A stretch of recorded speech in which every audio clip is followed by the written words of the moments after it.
সবার কি অবস্থা? আশা করতেছি সবাই ভালো আছেন। তো আজকে হচ্ছে আরেকটা ডেইলি ব্লগ নিয়ে চলে এসেছি। তো চোখ আজকে সারাদিন কি কি করলাম দেখা যাক। তো গাইস সকাল সকাল উঠে গিয়েছি, উঠে হচ্ছে পদ্মা তারপর জনতা খুলে নিচ্ছে, খুলে হচ্ছে সকাল সকাল উঠে হচ্ছে এক গিলাস পানি খেয়ে নিচ্ছি। আমি প্রতিদিনই হচ্ছে সকাল সকাল উঠে হচ্ছে এক গিলাস পানি খেয়ে নিই। আপনারা সবাই এক গিলাস পানি খাবেন, কারণ এটা থেকে অনেক উপকার আছে। তারপর হচ্ছে নাস্তা করব। নাস্তায় আজকে ছিল হচ্ছে পাউরুটি আর সেমাই। এটা হচ্ছে লম্বা সেমাই ছিল। তারপর হচ্ছে রান্নাঘরে এসে দেখি আম্মু গরুর মাংস রান্না করতেছে। প্রথমে হচ্ছে কষিয়ে নিয়েছে, আর এখন হচ্ছে প্রেশার কুকারে ঢাকনা আটকে শীষ দিয়ে নিবে ঝোল দিয়ে। তারপর হচ্ছে বাইরে বারান্দায় এসে দেখে হচ্ছে প্রচুর রোদ উঠেছে আজকে। তো তার সাথে অনেক গরমও পড়েছে, আজকে 3 দিন ধরে অনেক গরম পড়েছে।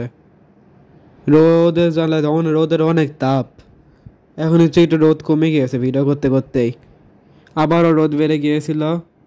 যাই হোক, এখন হচ্ছে 12টার নাস্তা করতেছি। নাস্তায় আজকে 12টা নাস্তা না, 12টা হচ্ছে কি হচ্ছে, ও আমরা খাচ্ছি। আম্মা হচ্ছে কাসুন দিয়ে মাখিয়ে দিয়েছিল। এখন হচ্ছে গোসল টোসল করে হচ্ছে নামাজে চলে যাচ্ছি, কারণ আজকে এটা হচ্ছে শুক্রবারের ভিডিও। এই যে আম্মু গরুর মাংস হয়ে গেছে একবারে ঝোল ঝোল লাল লাল ঝোল।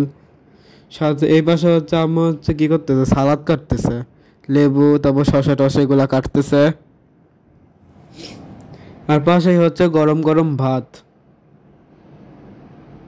আর নামাজ পড়ে আসার সময় বাইরে এত ঘেমে টেমে পুরো অবস্থা গোসল হয়ে গেছি।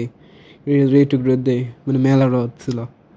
এখন হচ্ছে সন্ধ্যায় হচ্ছে সিঙ্গারা খাচ্ছি, সিঙ্গারা সস। ওই সসটা হচ্ছে গ্রিলের সসের মতো ছিল, মিষ্টি মিষ্টি, খেতে অনেক মজা লাগতেছে না সিঙ্গারা দিয়ে। সিঙ্গারা খাওয়ার পর হচ্ছে এখন হচ্ছে আম্মু রাতের খাবার রেডি করতেছে। রাতের খাবারে হচ্ছে আজকে রুটি বানাচ্ছে, রুটি আর গরুর মাংস সেগুলো দিয়ে হচ্ছে খাবো। তো আম্মু হচ্ছে ওখানে রুটি বেলতেছে, আর আমি হচ্ছে রুটি সেকে দিচ্ছি। আম্মুর কাছে একটু হেল্প করে দিই আমি এরকম টুকটাক। তো রুটি আর গরম গরম গরুর মাংস। তো গাইজ আজকের এই ভিডিওটা এই পর্যন্তই ছিল। ভালো লাগলে লাইক কমেন্ট শেয়ার আর সাবস্ক্রাইব করবেন। আর আপনারা কমেন্ট করে জানাতে পারেন যে এরকম ভিডিও ডেইলি ব্লগ কিরকম ভিডিও চান, কমেন্ট করে জানাতে পারেন। তো আল্লাহ হাফেজ, বাই।